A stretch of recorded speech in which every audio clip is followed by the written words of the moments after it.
नमस्कार दोस्तों।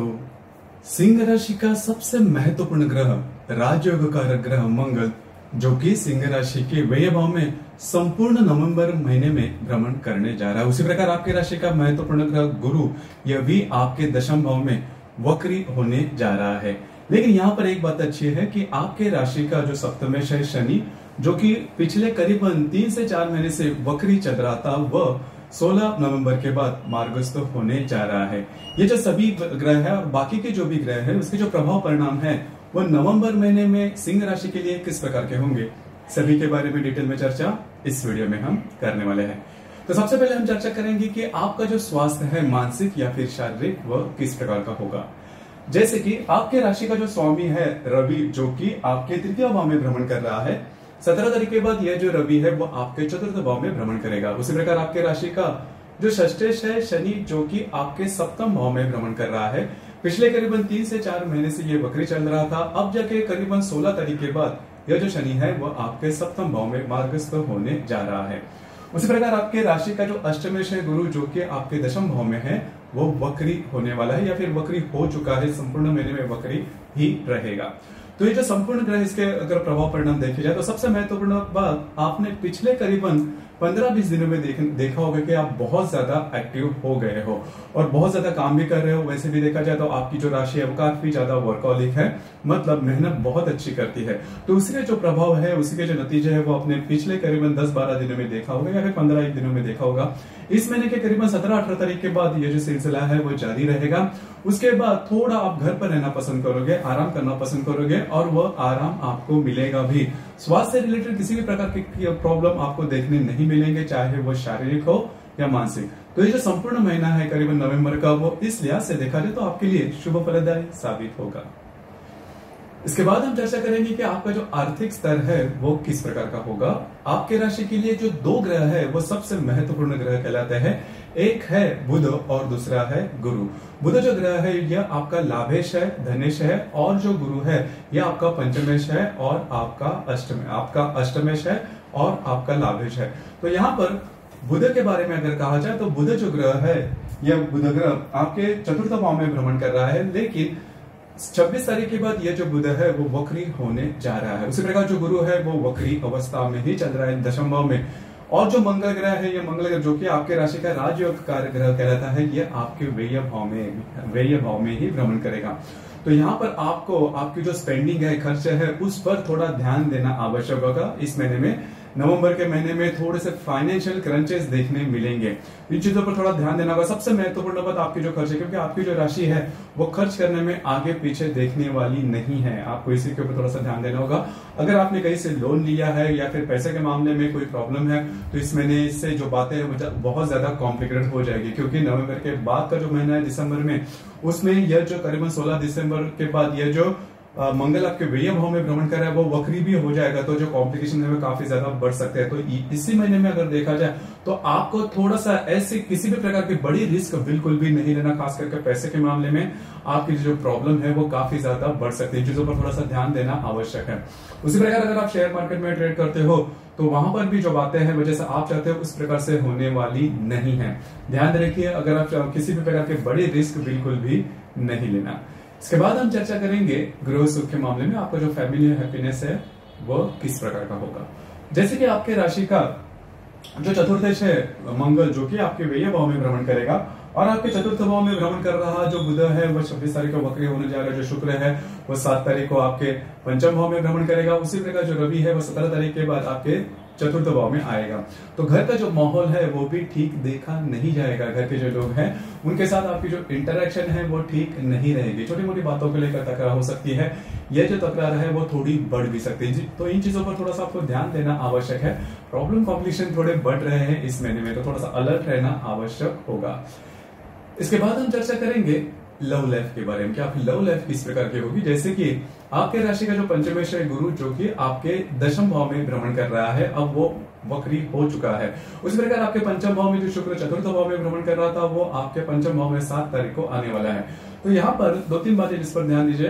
अगर आप किसी के रिलेशनशिप में है तो उनके साथ छोटी मोटी बातों को लेकर टकराव हो सकती है, लेकिन चिंता नहीं करना, जो बातें हैं, जो प्रॉब्लम है वो बहुत एक्सट्रीम पर नहीं जाएगी, जो कि काफी अच्छी बात है। लेकिन जो गर्भवती महिला है उन्होंने खुद के स्वास्थ्य के बारे में ध्यान देना होगा क्योंकि व्यय भाव में भ्रमण करने वाला मंगल आपके लिए थोड़े छोटे मोटे प्रॉब्लम लेके आएगा। तो ध्यान रखिए चीजों पर थोड़ा सा ध्यान देना आवश्यक है। जो विद्यार्थी वर्ग है उनके लिए जो महीना है वो अच्छा रहेगा, उनके लिए कोई प्रॉब्लम दिक्कतों का सामना नहीं करना पड़ेगा।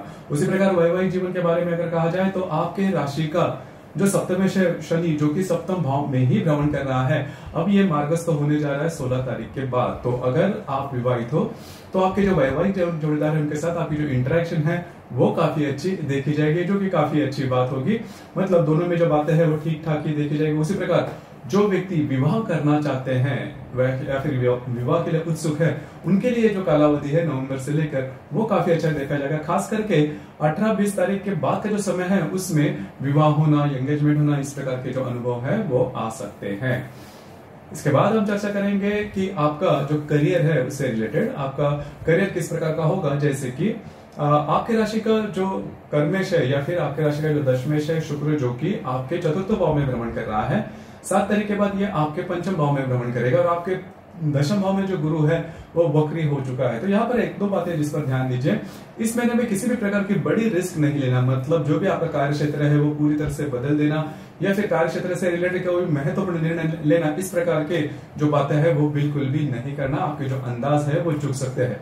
बाकी अगर देखा जाए तो कार्य क्षेत्र से रिलेटेड किसी बड़ी दिक्कतों का सामना आपको करना नहीं पड़ेगा, जो कि काफी अच्छी बात है। लेकिन इस महीने में आपको घूमना फिरना ज्यादा हो सकता है, थोड़ी परेशानियां सामने आ सकती है क्योंकि व्यय भाव का जो मंगल है वो आपको नॉर्मल जीवन देने की संभावना थोड़ी कम होती है। लेकिन आपकी जो राशि है वो काफी स्टडी है, तो ये जो सभी बातें इसको काफी इजीली सह भी लेगी। अब हम चर्चा करेंगे ग्रह योग, उसके जो प्रभाव परिणाम है वो किस प्रकार के होंगे। जैसे कि दिनांक 2 तारीख को मंगल और बुध का त्रिकोण योग होने जा रहा है। मंगल जो कि आपके व्यय भाव में भ्रमण कर रहा है, जो बुध आपके चतुर्थ भाव में भ्रमण करेगा। दोनों का त्रिकोण योग आपके लिए शुभ फलदायी साबित होगा। खास करके आपके घर का जो मामला है वो काफी मायनों में नॉर्मल होता हुआ नजर आएगा। वास्तु से रिलेटेड अगर किसी भी प्रकार के काम करने हैं तो आप जरूर कर सकते हो। उसी प्रकार इन्वेस्टमेंट के मामले में भी जो बातें हैं कुछ अच्छे प्रस्ताव आपके सामने आ सकते हैं जो कि पॉजिटिव हो सकते हैं। इसी प्रकार दिनांक 4 तारीख को रवि और शनि का त्रिकोण योग होने जा रहा है। शनि जो कि आपके सप्तम भाव में भ्रमण कर रहा है, जो रवि आपके तृतीय भाव में भ्रमण करेगा। दोनों का त्रिकोण योग आपके लिए शुभ फलदायी साबित होगा। खास करके वैवाहिक जोड़ीदार जो है उनके साथ आपकी जो इंटरेक्शन है वो काफी अच्छी देखी जाएगी। सबसे महत्वपूर्ण बात, जो वैवाहिक जोड़ीदार उनके साथ कहीं बाहर घूमना फिरना हो सकता है, और जो व्यक्ति विवाह के बारे में सोच रहे हैं उनके लिए भी जो समय है वो आपके लिए शुभ फलदायी साबित होगा। कमिटमेंट, प्रोमिसेस या फिर डॉक्यूमेंट से रिलेटेड जो काम अगर आपको कोई पेंडिंग है तो इन दिनों में आप हाथ में ले सकते हो। इसी प्रकार दिनांक 12 तारीख को शनि और बुध का केंद्र योग होने जा रहा है। शनि जो कि आपके सप्तम भाव में भ्रमण कर रहा है, जो बुध आपके चतुर्थ भाव में भ्रमण करेगा। दोनों का केंद्र योग आपके जो वैवाहिक जोड़ीदार है उनके साथ छोटी मोटी बातों को लेकर तकरार हो सकती है। हालांकि इसका बहुत बड़ा खामियाजा आपको भुगतना नहीं पड़ेगा, जो कि काफी अच्छी बात होगी। छोटी मोटी बातों को लेकर जो छोटे मोटे प्रॉब्लम है वो देखे जा सकते हैं। इसी प्रकार दिनांक 17 तारीख को रवि और हर्षल का प्रतियोग होने जा रहा है। अब जो हर्षल आपके दशम भाव में भ्रमण कर रहा है, जो रवि आपके चतुर्थ भाव में भ्रमण करेगा, दोनों का जो प्रतियोग है वो आपको 2-3 तरह से थोड़े से आपको इसके अनुभव आ सकते हैं। घर के जो पुरुष वर्ग है उनके साथ छोटी मोटी बातों को लेकर तकरार होती है तो थोड़ी बढ़ भी सकती है। उसी प्रकार जहां पर आप काम करते हो, नौकरी करते हो या फिर व्यवसाय करते हो, वहां पर भी जो वरिष्ठ होंगे उनके साथ जो प्रॉब्लम है वो थोड़ी बढ़ सकती है। तो इन चीजों पर थोड़ा सा ध्यान देना आवश्यक है। आपको खुद के भावनाओं के ऊपर थोड़ा सा कंट्रोल करना आवश्यक होगा। इसी प्रकार दिनांक 19 तारीख को नेपच्यून और रवि का त्रिकोण योग होने जा रहा है। नेपच्यून जो कि आपके अष्टम भाव में भ्रमण कर रहा है, जो रवि आपके चतुर्थ भाव में भ्रमण करेगा। दोनों का जो त्रिकोण योग है, हालांकि इसके बहुत बड़े अच्छे परिणाम आपको नहीं मिले, मतलब नेगेटिव अशुभ परिणाम नहीं मिलेंगे, लेकिन बहुत अच्छे क्यों नहीं मिलेंगे। सिर्फ घर के जो लोग हैं उनके साथ जो इंटरेक्शन काफी अच्छी देखी जाएगी और छोटे मोटे अनपेक्षित जो लाभ है वो मिल सकते हैं। कुछ अच्छे इंट्यूशंस आ सकते हैं जो कि काफी अच्छी बात होगी। इसी प्रकार इस महीने में 2 अमावस जो है वो आने वाले हैं। दिनांक 1 तारीख को जो अमावस है वो लक्ष्मी पूजन की है और दिनांक 30 तारीख को भी अमावस आने वाली है। तो इस महीने में दो अमावस है उस पर थोड़ा सा ध्यान देना आवश्यक है। दिवाली की पर्व पर जो लक्ष्मी पूजन के जो मुहूर्त होंगे या फिर जो भी बाकी के जो भी मुहूर्त है उसके संदर्भ में हम स्वतंत्र रूप से वीडियो अपलोड करेंगे, आप जरूर देखिए। लेकिन पूरे महीने के बारे में अगर देखा जाए तो 1 और 30 तारीख को अमावस्या और 15 तारीख को पूर्णिमा भी है। अमावस्या और पूर्णिमा के दिन किसी भी प्रकार के महत्वपूर्ण निर्णय नहीं लेना, विवादों में बिल्कुल भी नहीं जाना और छोटी मोटी बातों को लेकर बहुत ज्यादा स्ट्रेस बिल्कुल भी नहीं लेना।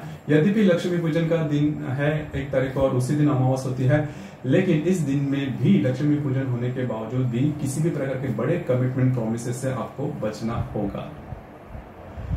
तो दोस्तों, ये था सिंह राशि का नवंबर 2024 का संपूर्ण राशिफल। धन्यवाद।